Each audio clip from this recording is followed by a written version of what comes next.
Exciting na pakulo sa ilang bansa sa Europe sa pagdiriwang sa Easter Sunday.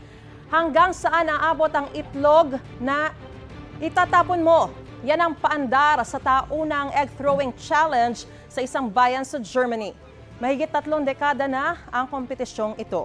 Ang goal, palayuan ang mararating ng hinahagis nilang itlog. Kanya-kanyang techniques ang participants para subukang talunin ang record na 73 meters.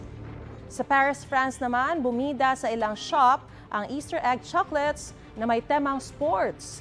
Inspired ang mga disenyo sa gaganaping 2024 Summer Olympics doon. Mga kapuso, para una ka sa mga balita, mag-subscribe sa GMA Integrated News sa YouTube. Sa mga kapuso abroad, subaybayan niyo po kami sa GMA Pinoy TV at sa www.gmanews.tv.